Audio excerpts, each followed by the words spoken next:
Hi, I'm Hannah. Welcome back to my channel, Mostly Paper Crafts, and today I'm going to give you a tour of my current craft room. Now, I'll be honest, it's adorable, it's a little hoardy, it's a little messy, but it's mostly organized and it's very functional. I mean, sort of. And that's why I'm planning to remodel. So I'm going to show you my current situation and some thoughts about what my plans are for the remodel before I start tearing the whole room apart. Starting the tour walking in, the first thing we see is one of my dogs. This is the good one. And I want to start over here in this corner because this is one of the biggest changes that's going to happen. All of this awesome comic book stuff is getting moved to the guest room. So we've decided that we're going to change the guest room and give Jared his own space, give him a little man cave for all of his comic books and stuff, set up a nice couch and TV in there. As for this bookcase, this is shared, mostly mine, mostly my pop-up book collection, which definitely needs organized. But the plan is I'm going to downsize, and both of these bookcases are moving to the other room. So this is my real life when I'm trying to craft, and we've got the cat, both dogs, and they're actually being pretty quiet right now. Moving on to my paper storage, I got this awesome rack at Goodwill a few years ago. I thought I wanted 3 of these, but now I'm not sure I want any of them. Even though I really like the way it allows me to organize my paper, it just takes up a lot of space. Now, these are my 6x6 pads, some of them, and I have no idea what to do with them. Honestly, I bought this from scrapbook.com a while back to organize some of the loose pages, but it's not big enough, and I really need a different solution. This box here is full of cardboard and extra plastic and inserts and things from products that I've bought, and I use that for packing and storing things. Here's a bunch of adhesive. This cabinet here contains a bunch of glitter and buttons and embellishments. So this cabinet has some fun things, fancy glitters, brads, eyelets, flocking powder, buttons, little stamps, sprays, paste, dyes, inks, odds and ends, some glitter glue and stickles, and these containers have some fun stuff. This is where I keep my fancy sequins and shaker elements. And over here is a lot of stuff that's come in the My Monthly Hero kits, along with some fancy inks. I keep a few stuffies with sentimental value up on top. I have a few little toys I've collected over the years. And this painting, Jared had brought this home a few years ago because he knows I love Southwest. And I added some stickers and a banner, and I painted the outside pink. It used to be green, but that makes me really happy. I don't think that's going to make it into my new craft room. You can see I have some of my favorite wood stamps organized here. This is how I keep my washi tape. These are my A2 card size dies, and my We Are Memory Keepers typewriter, which I love. And this counter space here is really not big enough for the work that I need, and it's one of the big changes I want to make. I would love to have a counter that stretches across this entire wall. So I keep my computer here. I have my embossing station. This is the die cut machine I use. It's the Evolution Advanced from We Are Memory Keepers, but I use it constantly, and it takes up this entire space when I have it out and I'm running it. I also have my Xyron machines here. More of my favorite wood stamps and a few little odds and ends on this wall. I pulled back the little curtain that I made for this area, and this is where I store my small picture printer. This is all stuff for embossing. I keep my permanent markers in here, and then I have a spare die cutting machine from Spellbinders. That's an oldie, just in case this one ever dies. I did splurge and buy the motor for this, and at the time I thought it was a frivolous purchase, but no way. I love having it motorized and not having to crank when I'm die cutting 30 different times in an evening.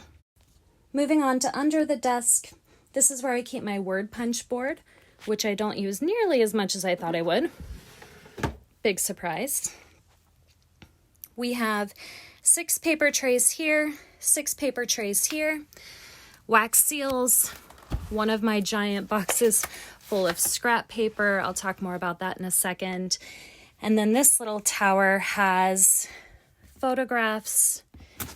These are a bunch of tools that I reach for regularly or semi-regularly.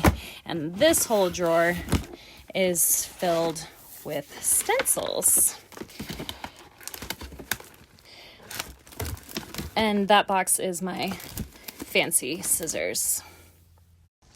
I also keep this box under the desk, and this houses all of my handmade stamps that I've created over the years, and gives me a good place to keep them organized. It's really hard to keep stuff like this organized, but I'm certain this is not the best method. Moving along this wall, one of my least favorite things to look at is all of these cords. So these two go to my laptop and my die cutting machine, and this one is where I keep my heat tool for embossing. And then underneath I have my comfort station. I have a heater and a fan, depending on what I need. But lots of cords, that is a problem I intend to fix during the remodel. So most of this tall tower is paper. This is where I keep my specialty papers and some of my embellishments. I do also keep my Misty in one of these drawers because I can easily reach it from my desk. My Spectrum Noir markers are here. I'm pretty sure that this shelf was intended for 8 tracks. I found it at Goodwill a while back, and it almost works for my markers, but it's a pretty tight fit squeezing them into their little holes. I do have my Spectrum Noir marker chart here, and I keep it right next to it, and I reach for this constantly because one of the biggest problems, in my opinion, with the Spectrum Noir markers, and if you have them, you probably feel the same way, but you really can't tell what color they are by looking at the caps. So I think having that color chart handy is always a benefit. Above the markers, I have my Alexa, along with a glittery, pretty tree that I thought I would make ornaments for year-round, but haven't. Some of my little lawn fawn boxes under the tree. And this box up here is full of gift bags, tissue paper, and wrapping materials. Moving on to my main desk area. I've had this chair forever and I bought it used, so it's probably 25 years old, but my cat loves it. And since it's so old, I don't really mind that he scratches on it. So when he comes in and wants to hang out, he gets the chair and I move to my exercise ball. I have a little tower here under my desk for things that I reach for often, as well as my paper trimmer. And then these files here have projects that are in the works. Here's a look inside that top drawer. We have inks, a lot of inks. This is not all of the inks, but I reach for these regularly, and this is where I keep my Distress Oxide inks as well. And the other drawers are full of other coloring mediums, so I have colored pencils and paints and watercolor pencils and watercolors. These are my gel pens and drawing pencils, and then my sketchbook is in there as well. Moving on to my desk, we start with the Sizzix Sidekick. I've had this machine forever. It's a workhorse. I don't like that it's red, but it does such a good job. I don't want to replace it and risk getting a newer machine that may not work as well. I keep my scissors in a toothbrush holder with a shell. I just thought that was so adorable. And my brushes are here, my micron markers, some glitter markers, tweezers, and all of that. I reach for this stuff very regularly. My glue's over here, my jewel picker. I have my small scoreboard and a small cutting tool along with my rulers and measuring tools. Moving on to this side of the desk, I have my Post-it notes, Post-it tape, the inks I use most often, my stamping blocks, my cell phone holder, some twine. This is where I keep my glue dots and obviously my cell phone charger. I love this lamp because it has built-in storage and a cell phone charger, and I also use this plug up here regularly when I'm plugging in devices on my desk. These 4 boxes here are filled with my metal dies on magnets and in sheet protectors. And I'm certainly not going to go through all of these, but just to give you an idea of what it looks like in here. And a lot of these are double-sided. So I have 4 boxes of these, and I mean, it works, but I know this isn't the best storage solution, so I'm looking for something better. And besides storing them in cardboard not being the best storage solution, I don't have anywhere to put these boxes. So I'm looking forward to having some cabinets where I can put things like this and they don't have to stay on my desk. These little containers here are not normally on my desk, but I'm working on a project right now. I pulled the paper out so I can show you. This stack here is all 4 1/4 by 5 1/2. These are all 5 1/2 by various heights, and these strips here are all 4 1/4 inches long. And I'm going through my stacks and I'm cutting them down because I can store them much more easily with a system like this, and I'll be more likely to use them than fiddling through my big piles.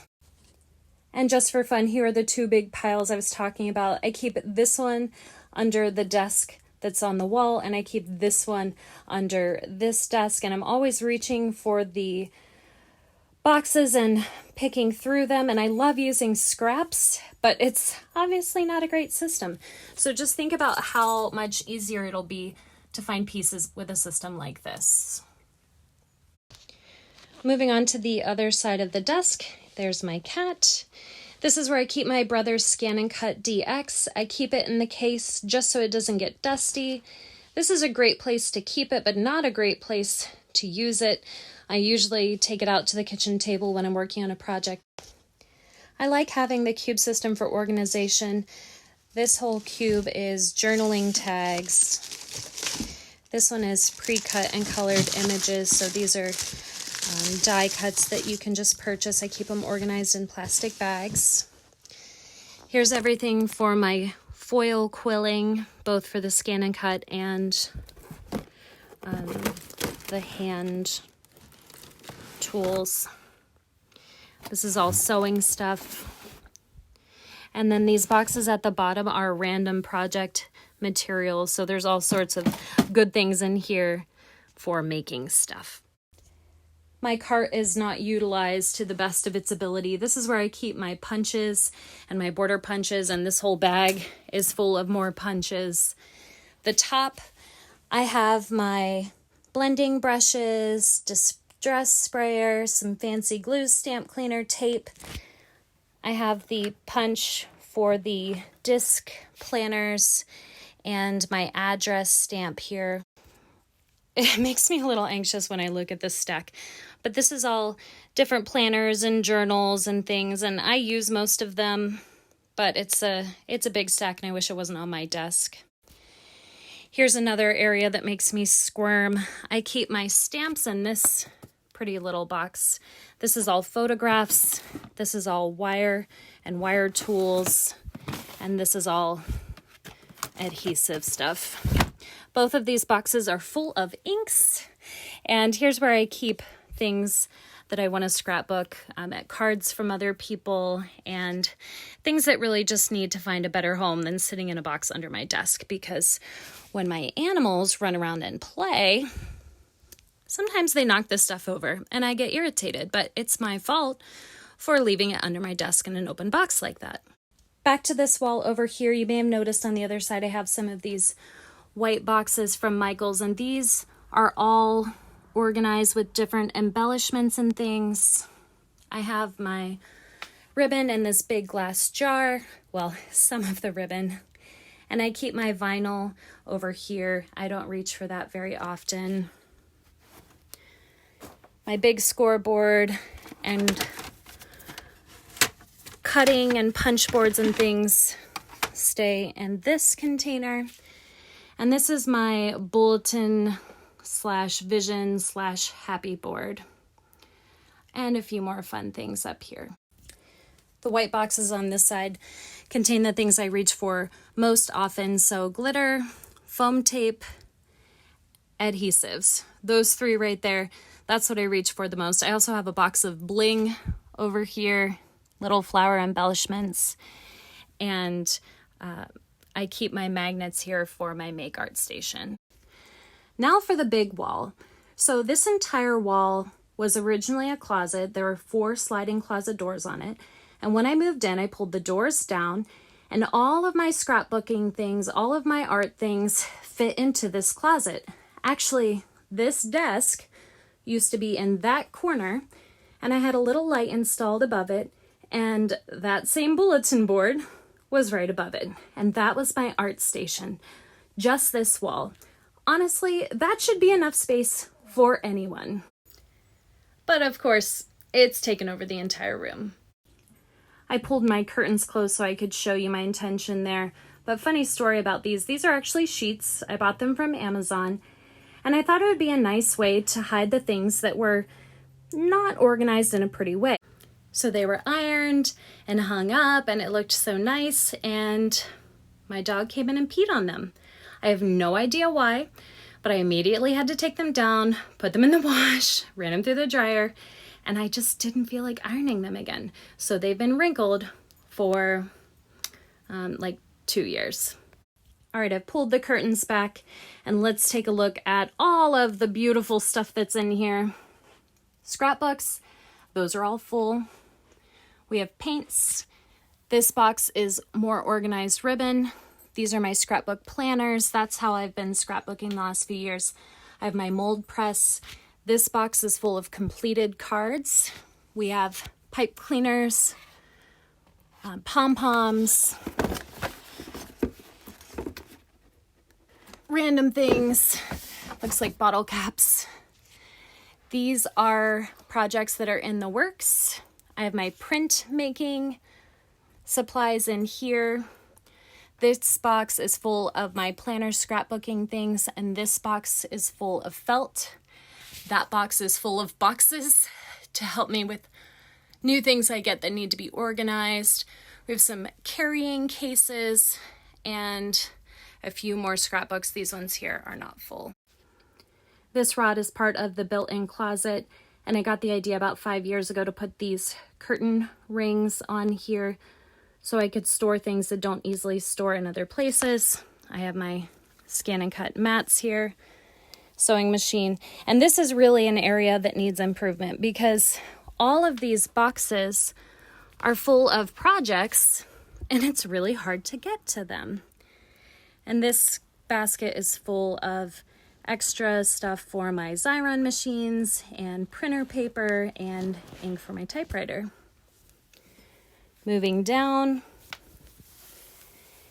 this is where I keep my extra cardstock, stuff for little projects. This is stuff that's going in my scrapbook.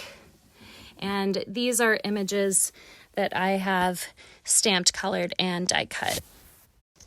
Next to that, we have wrapping paper. This box is full of travel memories.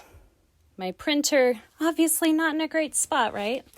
These baskets are full of props because I just bought a shot box and I'm trying to take better pictures that have little decorations around them.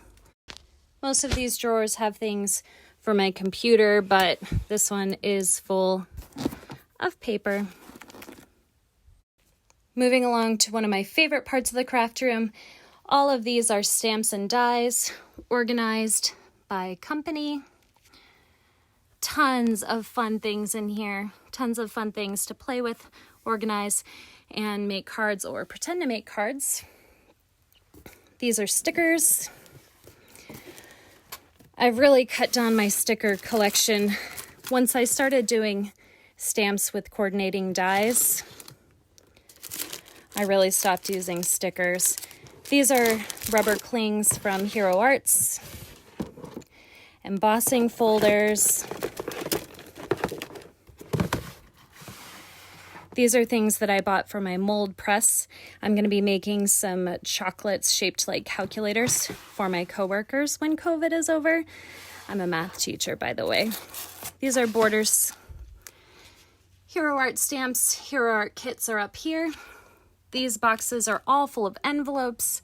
This is a project bin. Here's where I keep printer paper, graph paper, and regular cardstock.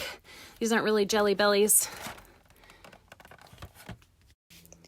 It's just a way that I thought about organizing colored.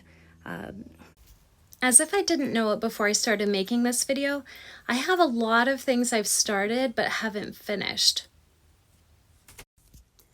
Moving on, here we have postcards. This box is full of lace, and this top one is paper quilling, like the kind where you wrap the thin strips around and glue them. Oh my gosh, I think it's so fun. Here's a little peek inside that box, just because I do think this is so fun and it's something I'd like to do more of. There's a bunch of little paper strips in here, and this is full of projects that I've started. Moving on to the last section, that top box and this box are full of things from a long time ago that I'd like to scrapbook eventually. This white bin is full of letter stickers. This top box is jewelry making supplies, and this one here is full of envelopes. I still have my old Sizzix machine and my large dies. I think I'm going to take this into my classroom or possibly donate it to my school. This is all jewelry stuff. These are more dies. These dies are the Sizzlitz dies that run through the Sidekick machine. I love these. There's a whole stash of them in here, and I keep this binder so that I know which dies I have and to remind me what I'm looking at, because it's not as easy to flip through those as it is to flip through the newer thin metal dies. So this is how I cataloged all of my original dies. My stamping obsession started with rubber stamps, so I have many containers over here of organized rubber stamps. I have my weave here. These are more Sizzix Sizzlits. Those are alphabet dies. And this box down here is more wood-mounted rubber dies. And I picked all of these up at Goodwill over the years, and it was kind of a fun little hobby for a while, just going to Goodwill's and seeing if I could find wood-mounted stamps. And I purchased a lot over a couple of years. And I got rid of all of the ones I didn't really like or the ones I didn't think that I would use. But I still have a bunch left. So I'm sure when I do the remodel, I'll be going through and selecting some to find a new home. So that's pretty much it. I didn't open every drawer and box to show you all of the things, but I think that gives you a pretty good idea of what I'm working with here. I love this craft room, and I spend a lot of time here, and I'm very happy here. But there are some things I think that will make me happier. I think having a long counter where I can have a dedicated space for my die cutting, a dedicated space for my scan and cut, a dedicated space for paper trimming, I think those things will make a big difference for me. I also want a counter height desk, because sometimes I would rather stand, and a low desk, I mean, you just can't do that without hunching over it. So I want a higher desk. I do want cabinets with doors and shelves, because I think that'll be a better way to store a lot of my boxes. And I want tile, because between the dogs and the glitter and the tiny paper scraps, carpet is really difficult to keep clean. I also don't like green, and this room is green, so I'm excited to paint it. And I think I'm going to do something neutral, like a light gray. I am looking at IKEA for my storage solutions, like mini crafters, because it's a little more budget friendly, because you get to put it together yourself. And the project's starting soon. I wrote down a calendar where I planned out what needs to be done what week to make things really keep flowing and get done in time for my spring break. So my spring breaks in March, and my plan is to have the tile put in those first few days and then finish putting the room together the rest of that week. But before then, the carpet needs ripped up. Well, the things need put in boxes. The carpet needs ripped up. The built-in shelves in the closet need torn down. The drywall is going to need patched. Everything's going to need to be painted. I need to schedule my tile. I need to order my cabinets and counters and put all that stuff together. So it really is a mammoth project, and I'm excited to share the progress along the way and to show you the finished craft room. If you watched this whole video, thanks for sticking around, and if you have suggestions for me, please leave them in the comments. I haven't made any final decisions yet, and if you know something that I don't, or you have something that worked for you, I would love to hear about it. Thanks again for sticking around. Until next time, go make something beautiful.